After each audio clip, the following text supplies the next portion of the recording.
વિસાવદરના ધારાસભ્ય ગોપાલ ઇટાલિયા જે છે એ એમના અલગ વિચારો માટે ખાસ જાણીતા છે.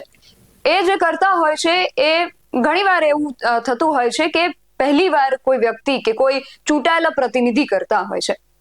ફરીથી ગોપાલ ઇટાલિયાએ એક કંઈક નવતોર પ્રયોગ કર્યો છે, જેમાં તે વિસાવદરની મહિલાઓને લઈને વિધાનસભા પહોંચી ગયા હતા. શા માટે તો વિધાનસભા મહિલાઓ સાથે પહોંચ્યા હતા? ત્યાં પહોંચીને ગોપાલ ઇટાલિયાએ શું કર્યું, આ મહિલાઓએ શું કર્યું, બધી જ વિગતો મેળવ્યા અહેવાલમાં. જય હિન્દ, BSI ટીવી ન્યૂઝ પર આપની સાથે હું છું નિધિ ગઢવી. વિસાવદરના ધારાસભ્ય ગોપાલ ઇટાલિયા ઘણી બધી વખત એવું કરતા હોય છે જે અનન્ય હોય છે કે નવતર હોય છે. એ નવું કામ ને નવા નવા પડકારો લેવા માટે ને આપવા માટે ઘણીવાર ચર્ચામાં રહેતા હોય છે. અને આજે ફરીથી તેમણે એક નવતર પ્રયોગ કર્યો છે અને આમાં તેમણે વિસાવદરની જે સ્થાનિક મહિલાઓ જે છે એમને લઈને વિધાનસભા પહોંચ્યા હતા.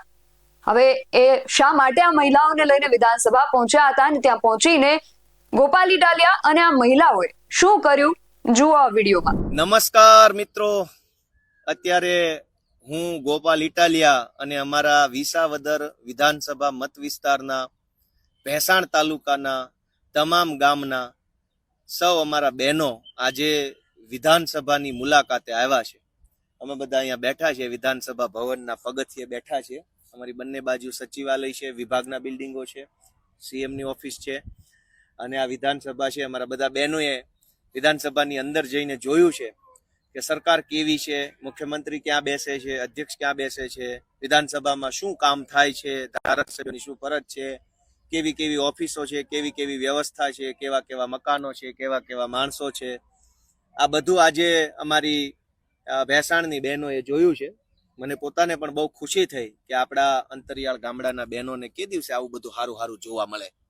કેમ કે ગામડાના માણાના ભાગમાં આદમી હોય કે બહેનું હોય, આમે મજૂરી જ વધી છે. સારું તો એના હાથમાં કાંઈ આવતું નથી. પણ આ પહેલી વખત મને પોતાને એવી લાગણી થઈ, હું જ્યારથી ધારાસભ્ય બન્યો તો મને એમ થયું કે ભાઈ આપણે બહેનું માટે તો કંઈક કરીએ. પુરુષોનું તો કાયમ આવતા જતા ગોઠવાઈ જાય અહીંયા આવવાનું, જોવાનું, મળવાનું. પણ બહેનોને ક્યારે તક મળશે કે આવી ભવ્ય વિધાનસભા જુએ? કેમ કે આ ઈ વિધાનસભા છે જ્યાં કોઈ જમાનામાં આપણા સૌના લોકલાડીલા અને અમારા વિસાવદરના પ્રતિષ્ઠિત મહાપુરુષ કેશુબાપા અહીંના મુખ્યમંત્રી, તો આ ઈ ભવન છે.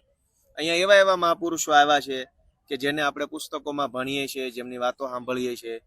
એવા મહાપુરુષો જ્યાં બેસી ગયા હોય, જ્યાંથી એમણે નિર્ણયો લીધા હોય, જ્યાંથી ગુજરાતના 7 કરોડ લોકોનું જીવન નિર્માણ થતું હોય, જીવનને લગતા નિર્ણયો લેવાતા હોય, એવું આ ભવ્ય જગ્યા છે.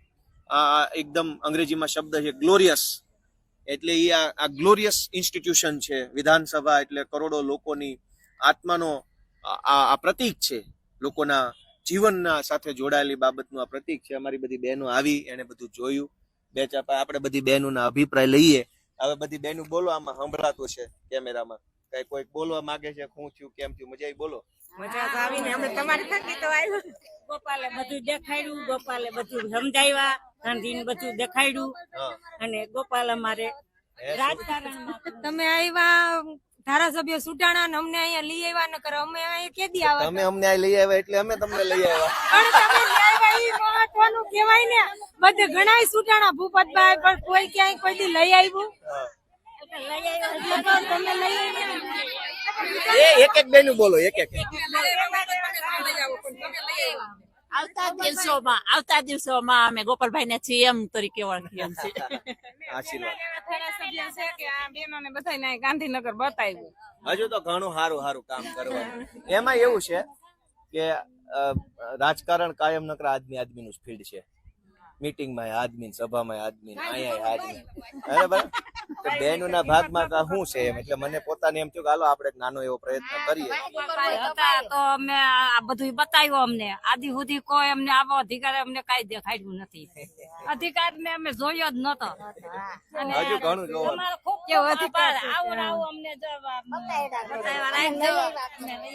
બેસજો બેસજો બેસજો. બોલો બેનું કઈ કેવા જેવું બોલો. પેલા એવા ધારાસભ્ય છે કે જે અમને આ બધું બતાવ્યું વિધાનસભા ને. જોયા પછી કેવું લાગ્યું એ તો કયો? સારું લાગ્યું? શું જાણવા મળ્યું? ઓલા બેન ને બોલવા દે. હું જાણવા મળ્યું? બોલો બોલો. એમાં તો કઈ રીતે બહેનોને કાયદાકીયમાં ખબર પડે અને કઈ રીતના બહેનોને હે વિરોધ પક્ષની સીટો આપણે ઝાઝી જોઈ છે. એવું જાણવા મળ્યું. હા, હા, તમને શું જાણવા મળ્યું? સરકાર કેવી છે એ બધું અમને જાણવા મળ્યું. ગોપાલભાઈ અમને અહીંયા લઈ આવ્યા અને વિધાનસભા બતાવ્યો અને અમારો સારો અનુભવ લાગ્યો. અમારો અનુભવ સારો. બીજો ગોપાલભાઈ આપણા વિસ્તાર હડમતિયાના રોડના પુલિયાના હા અને ગામમાં કેટલું ઉભે ચડતા છે તો તમને ખ્યાલ ન હા છે. યોગી બાપુ મુસાભાઈ હા, તો હા મારા કાકા થાય. હા હા. બીજું શું જાણવા મળ્યું? ગોપાલભાઈ તમને હજી આગળ વધારે અમારી એવી પ્રાર્થના ભગવાન પાસે. સારું, સારું. ભાઈ ઉપર આવી જાઓ. ભાઈ અહીં તમે ક્યાં ધ્યાન રાખો છો? હલો બોલો, શું જાણવા મળ્યું? ગરધણી તમે કયો. તમે અમને અહીંયા લઈ આવ્યા એ અમને આય શું જાણ્યું? વિધાનસભાનું આ તમે દીકરી શું જાણ્યું? અમે અત્યાર સુધી વિધાનસભા જોઈ નહોતી. તમે આવ્યા અમને વિધાનસભા બતાવી. હવે કાર્ય ક્યાં બેહે છે એ બધું અમને જાણવા મળ્યું. આ તો શું જાણ્યું હવે? હવે કે એમ કે અહીંયા હવે બધા પ્રશ્નોનો અમલ થાય એમ અમારા પ્રશ્ન થી કેવું આટલું બધું જાણી ગયા છે તમારા ભાઈ ને પાછું જોઈશે હો હવે તમે બધું. કેવું છે મારી? સારું છે શું લાગે? બોલો બોલો કઈક કેવું શું જાણ્યું? વિધાનસભા સારું ભાઈ. તો બધી અમારી હે આમથી લઈ લ્યો અમારું બધી. હા બેજા બેજા. હે અત્યાર સુધી ખબર નહોતી કે સરકાર કેવી છે. હવે ખબર પડી કે સરકાર અહીંયા આવું કરે છે એમ. હા અને અમને તો કાંઈ નથી આપતા. આ બધું અહીંયા જ રાખે છે. હાથ વગું છે બધું. આ બધું એ જ રાખે છે. અમને કાંઈ આપતા જ નથી એમ. બરાબર બરાબર.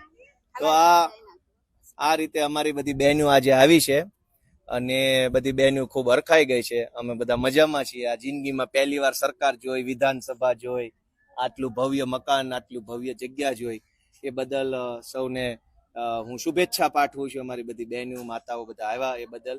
અને બપોર પછી હવે અમારે અક્ષરધામ મંદિરની મુલાકાત લેવાની છે. સૌનો ખૂબ ખૂબ આભાર. તો ગોપાલ ઇટાલિયાના આ નવતર પ્રયોગ વિશે તમારું શું માનવું છે? કારણ કે આજે મહિલાઓ જે છે એ ત્યાં પહોંચી હતી. એમાં નાની ઉંમરની દીકરીઓથી માંડીને મોટી ઉંમરની વૃદ્ધા સુધીની મહિલાઓ વિધાનસભાની મુલાકાતે પહોંચી હતી.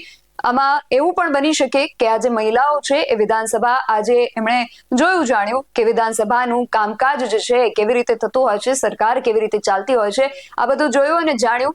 કદાચ ભવિષ્યમાં એવું પણ બની શકે કે આમાં જે નાની ઉંમરની દીકરીઓ હતી કે કોઈ પણ મહિલા હતી એ આ જોઈને પ્રોત્સાહિત થાય અને ભવિષ્યમાં રાજકારણમાં પણ જોડાઈ શકે. રાજકારણમાં જોડાવા માટે પણ આ બધી માહિતી જે છે એમના માટે પ્રોત્સાહન સ્વરૂપ બની રહે. માટે ગોપાલ ઇટાલિયા દ્વારા કરવામાં આવેલ આ નવતર પ્રયોગ વિશે તમારું શું માનવું છે અમને કમેન્ટ કરીને ચોક્કસથી જણાવજો.